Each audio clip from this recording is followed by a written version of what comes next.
Salut tout le monde, alors aujourd'hui nous allons parler de la consultation juridique. Avant ça, je voulais juste vous montrer mes petits tableaux de jurisprudence que j'avais réalisés cet été lors de mes révisions du CRFPA. Vous notez dans une première colonne le nom de la jurisprudence et ensuite vous, en une ligne ou deux lignes maximum, vous mettez la solution de cette jurisprudence. Donc vous voyez, c'est des trucs recto verso, j'en ai 5 pages recto verso. C'est du travail, je ne vous le cache pas, mais moi ça m'a beaucoup servi. Si vous avez des amis ou de la famille qui peut vous interroger sur les jurisprudences, c'est très bien. Si vous êtes seul, vous cachez la première partie et puis vous laissez la feuille comme ça en vous interrogeant à chaque fois. Le même côté, vous faites la même chose, que ce soit sur l'interrogation du nom de la jurisprudence et sur la solution. Alors avant de commencer, moi je vous conseille d'aller lire le sujet que je vais traiter aujourd'hui. C'est l'annale de 2017 en droit administratif.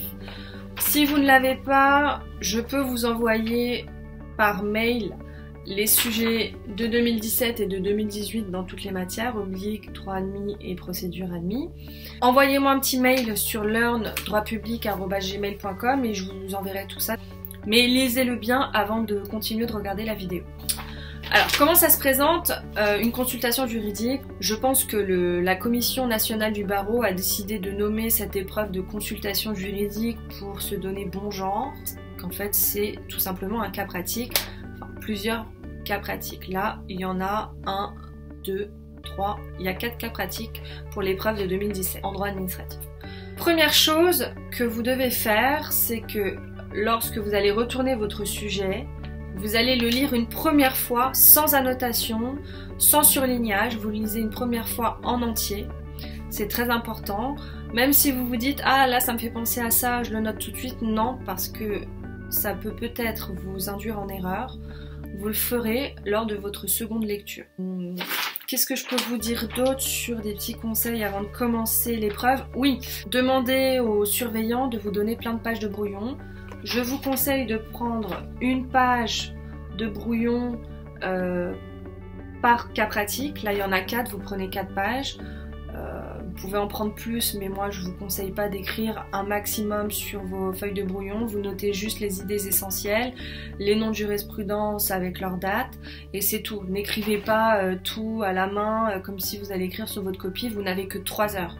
3 heures, ça passe vraiment très très vite, et je vous dis pas pour l'épreuve de contentieux admis en 2 heures, c'est encore pire. Donc ne vous éternisez pas sur vos feuilles de brouillon.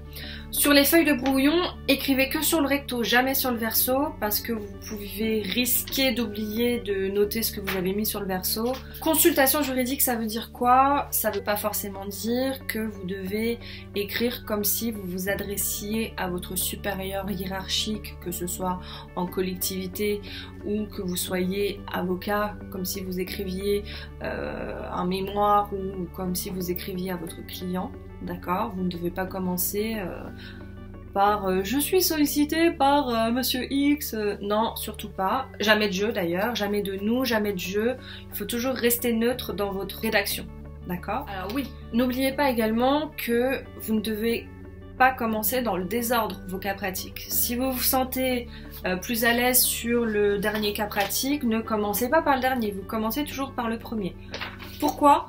Parce qu'en fait, votre correcteur, lorsqu'il va commencer à corriger votre copie, il va d'abord l'ouvrir, il va dire bon, il y a une belle écriture, c'est bien présenté, et puis ensuite il va regarder par quel cas pratique vous avez commencé, si vous les avez fait dans l'ordre ou si vous les avez fait dans le désordre. Et là, votre correcteur il va se dire, eh ben celui-ci il est complètement désorganisé, désordonné, il est un peu perdu, il a commencé par le cas pratique qui lui semblait peut-être le plus faisable pour lui. Je peux vous dire que vous allez perdre des points si vous faites comme ça, d'accord? Et en plus, vous allez peut-être commencer par le cas pratique sur lequel vous vous sentez plus fort, et puis en fait, ça sera peut-être celui sur lequel vous allez vous planter. Donc faites-les toujours dans l'ordre. Ayez toujours votre montre sur la table, posée sur la table, jamais sur votre poignet, parce que vous allez vous fatiguer à toujours tourner votre poignet à regarder. Vous la posez juste en face de vous quand vous écrivez, vous levez la tête, hop, ça y est, vous avez l'heure. Parce que généralement dans les amphis, en plus, vous n'avez pas forcément une horloge en face de vous. Voilà. Voilà pour les petits conseils avant de commencer le cas pratique. Alors maintenant, je vais vous donner des conseils de rédaction. D'accord? N'oubliez jamais de faire des titres. Moi, je trouve que la copie est plus aérée quand vous faites des titres. Alors, je vous demande pas de faire des titres en couleur, en grand 1, couleur noire, grand A, en vert, petit 1. Non, je demande juste de faire un grand 1. Vous verrez, on va traiter le premier cas pratique ensemble. Vous mettrez s'agissant de la légalité de la délibération. Et ensuite, vous faites des petits 1, petit 2, car vous verrez dans le premier cas pratique, vous avez 2 questions en une.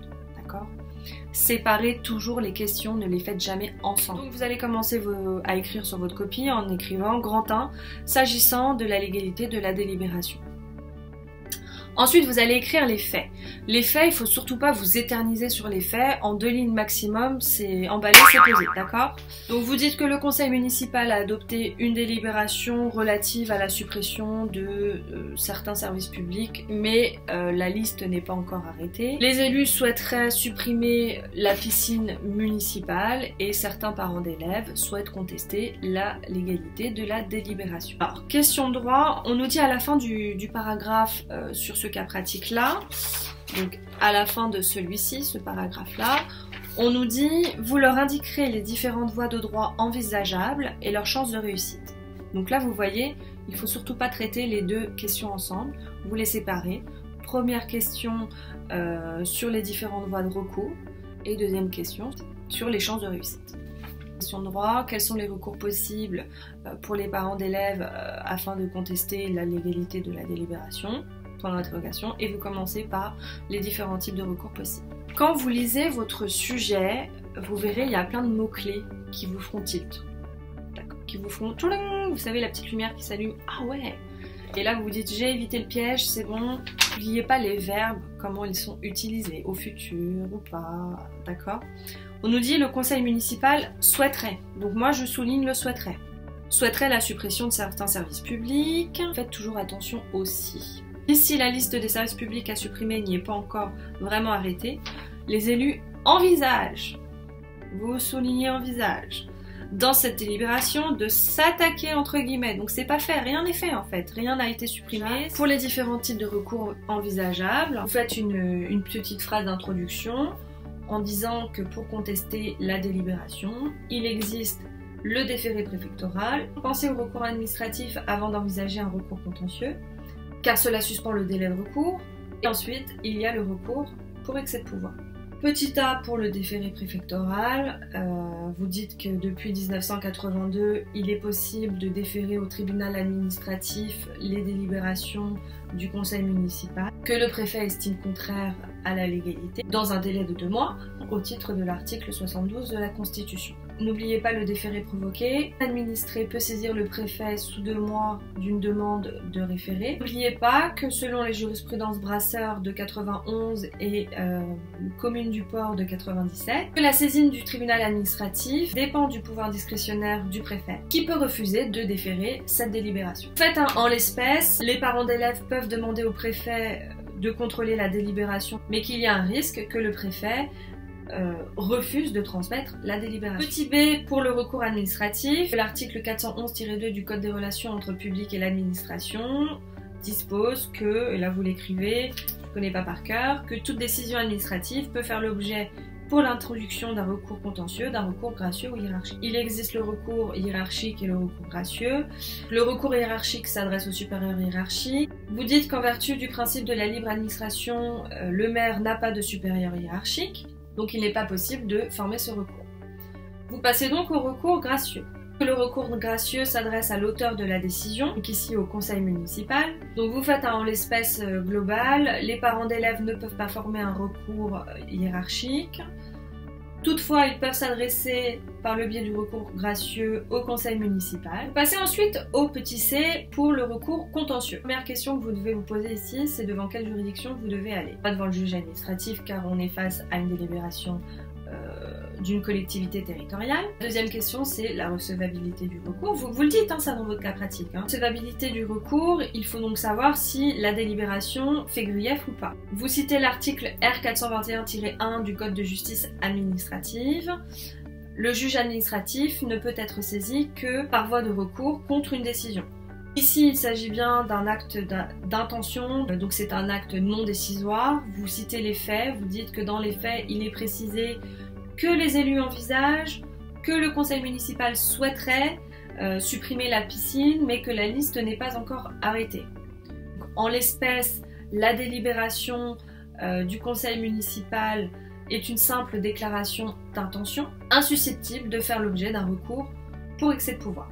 Et vous faites une conclusion générale sur tous les types de recours que vous avez cités. Vous commencez du moins probable au plus probable toujours. Moins probable, donc pas de recours pour excès de pouvoir possible. Un recours gracieux est possible et vous pouvez ensuite dire que le déféré préfectoral peut également fonctionner. Vous faites un petit 2 sur les chances de réussite ensuite, en ne parlant que du recours gracieux et du déféré préfectoral, puisqu'on a éliminé juste avant le recours pour excès de pouvoir. Petit a pour le recours gracieux. Discrétionnairement, le conseil municipal peut décider de retirer sa décision. Et comme cela fait partie d'une politique de développement global économie, on ne peut pas vraiment savoir ce qu'ils vont envisager dans leur décision finale. N'oubliez pas que votre petit paragraphe d'introduction ici vous donne plein d'éléments pour pouvoir faire vos conclusions, puisqu'on nous dit, pour pallier les fermetures excessives, pour faire face de surcroît à de graves difficultés financières, se lancer dans une politique audacieuse de développement économique, de restructuration de ses services. Ça, ces éléments-là vous permettent de faire vos conclusions. Pour le déféré préfectoral, vous faites la même chose. Ici, il faut envisager les moyens d'égalité interne et externe. Pour les moyens de l'égalité externe, ici, tout est ok, donc vous balayez assez rapidement la compétence, la forme et la procédure. Vous allez parler ensuite de la légalité interne. Il est possible pour un conseil municipal de supprimer un service public.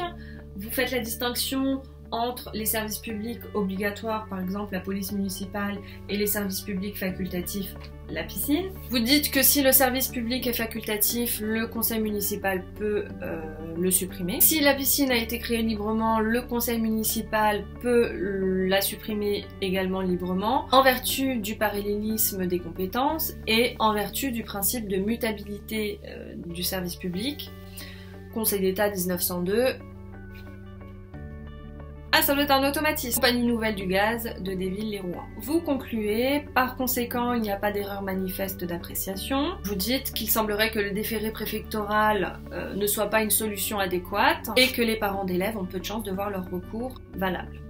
Alors voilà, je vous ai donné un petit exemple de méthodologie pour la consultation juridique. N'oubliez jamais, vous faites votre premier titre s'agissant de la légalité de la délibération, ça peut être aussi s'agissant de l'abrogation de la décision de réaffectation, s'agissant du changement d'affectation, voilà. Vous faites un titre général, les faits, la question de droit, et là vous développez vos petites parties comme je vous ai dit, en 1 sur les recours possibles. Généralement, alors l'année dernière, on a eu un sujet du même type. C'était exactement la même chose sur les recours possibles et leurs chances de réussite. Donc à chaque fois ça tombe, ce sujet tombe. Entraînez-vous à le faire. J'espère que cette vidéo vous aura plu. N'hésitez pas à me le dire en commentaire. Si vous souhaitez que je fasse une vidéo de correction sur l'annale de 2017 et sur l'annale de 2018, mettez-le moi en commentaire juste en dessous. Pour ceux qui souhaitent avoir les sujets, envoyez-moi un petit mail sur learndroitpublic@gmail.com. Si vous avez des questions, vous pouvez aussi m'écrire sur cette boîte mail. Et je vous dis à bientôt pour une nouvelle vidéo. Salut!